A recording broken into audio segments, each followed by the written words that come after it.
Welcome to Sports Podcaster Weekly. This is Jacob Severs. Today we're into sports news.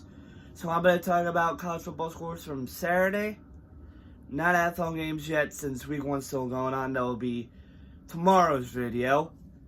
And we'll talk about Cleveland Browns football since the game happened yesterday. So let's get right into it. So the first game I'm going to talk about is the Kansas and Missouri game. It was a great game, great matchup. Kansas came over to win 23-20. And the other game, the Michigan Wolverines gets a downfall week 2, moving to 1-1 of the season, losing to the University of Oklahoma 23-13. The University of Oklahoma with the upset win against the University of Michigan. So I got one thing to say. Michigan sucks. And Oklahoma, great job. Ohio State, hopefully we'll beat them this year. So, let's go. And, finally, the Ohio State Buckeyes with a 70-0 win over Grambling State University. What a blast of 70 points. And my favorite was a 98-yard touchdown by Jeremiah Smith. Jeremiah Smith with a 98-yard touchdown, making the Buckeyes great again. Jeremiah Smith did not have, a great game against Texas. He had, a couple of drops. But I think he'll be better and better each game since he had that 98-yard touchdown on Saturday against Grambling State. So, Jeremiah Smith, he's still one of the best receivers in college football. He just had a struggling week 1. In week 2, I believe in week 3, week 4, week 5, so on, he's going to get better every game. People are saying, oh, he's washed. He's wash this, wash that. He's not washed. He has to get into groove of things. He's under a new offensive coordinator, and he's with a new quarterback. He needs to learn all the systems. What does this quarterback do? Julian saying he's a good quarterback, and he's gonna, work with Jeremiah Smith how to do this. Okay, I'm gonna do this route. Do this. Yeah, I have to do this. Basically, he has to learn alongside Julian Sand. Jeremiah Smith, Julian Sand will have to work together to figure out, okay, what route works better for you so you can, pass the ball to me if I get open, or this play. And I believe this Ohio State team is going to be pretty good this year. So far, 70 points, okay. Why you had to beat up on a FBS team like that? But week 3, they play the University of Ohio that won 17-13 against West Virginia. West Virginia lost to a MAC program, which is not surprising. West Virginia is a good team, but they always kind of lose to small schools. But with those small schools being Power 5 programs, those MAC schools bring in money. If you did not know that. The school that Ohio faced, West Virginia, pays them money. How much? Oh, this much. So basically, this much money means they lose on purpose. Basically, the school gets the money along with the football team, which is insane, say the least, since NIL has happened. NIL is still big in the college football world. And basically, that's what I have to say. And now, to the Cleveland Browns side of things. So, this was a horrible experience for Browns fans on Sunday. Basically, The kicker did not do great. He did make a field goal.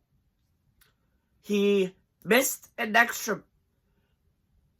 Basically, he made an extra point. Basically, he missed a field goal, another field goal, another field goal, and he missed an extra point, making the Browns lose 17-16, which is horrid.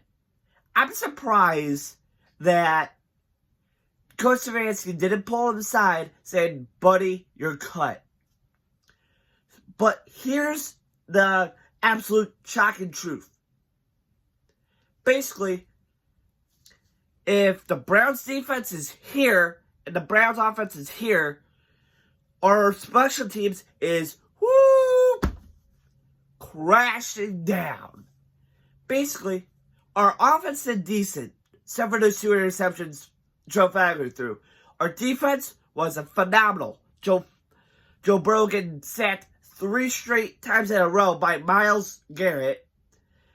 And this is why the Browns defense is immaculate, with Myles Garrett and all these other pieces of our defense working together pretty nicely.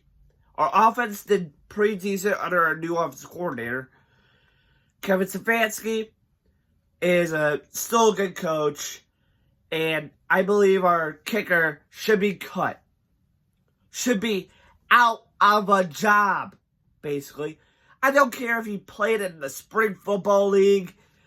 I don't care if he was one of the best kickers in the Spring Football League.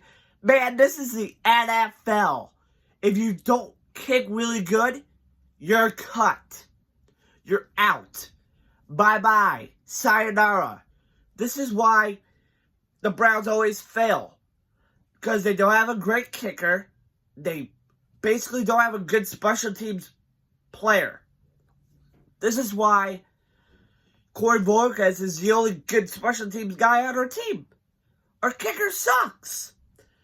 We got rid of our last year's kicker that was actually still on the team since preseason, and we cut him after preseason ended. And we replaced him with the air kicker that sucked way more. Like, come on, Browns. Find a good kicker that can actually kick from, 39 yards out or 36 yards out to make a 3-point play, and we'll be up by 2, and hopefully we win the game. Like, why? Like, why do we pick the worst kickers in the NFL? Why do we really sign the worst kickers? Like, the Ravens kicker that the Ravens got was so good. Was actually pretty decent, to say the least. He did actually pretty good. He didn't miss one extra point. One extra point. Which is so great. So great. All these good NFL kickers are on good NFL teams, and we are stuck with a guy who played in the USFL for, I don't know how many years, but he sucks. He sucks. He might have good seasons in the USFL, but this is the NFL. It's a whole different ball game of kicking. Because the UFL ball is bigger than the NFL ball, if you haven't seen Spring Football League before. Basically, the ball is kind of smaller, say the least, to the NFL ball and that ball. So basically, he couldn't have a chance by saying, okay, this ball is smaller than this one, so I have to learn how to kick this one more than this one now. Because since I'm in a new, different league, I have to do this. So, if you're that set on this kicker, Cleveland, cut him now. Because everybody is jumping on the cut train. Release him and sign a good kicker immediately. Like, what kind of kicker doesn't kick from 39 yards out for 3 points? Like, really.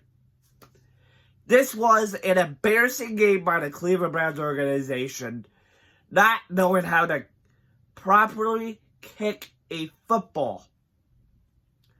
This is the most horrible experience for any Browns fan week 1.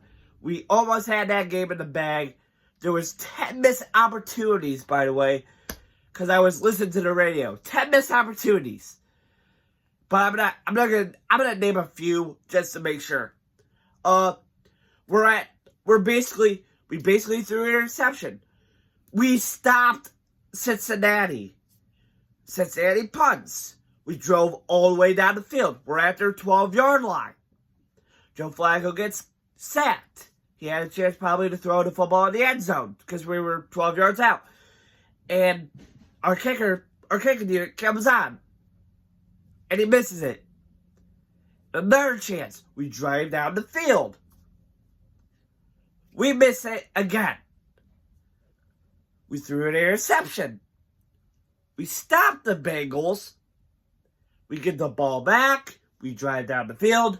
Bengals stop us because their red zone defense is actually pretty decent. And we miss another field goal. See? That's the pattern. Miss opportunities. This is why I love Cleveland sports. Because they always build you up with excitement and they bring you down. Okay. I'm collecting myself. This is basically the end of the video. So please like and subscribe for more videos. Hit that like button. Hit that subscribe button. Hit that notification bell for more videos. Thank you. Have a nice day. Let's go Browns. Let's go Guardians. And let's go Buckeyes. This is Jacob Sywick from Sports Podcast Weekly. Signing out.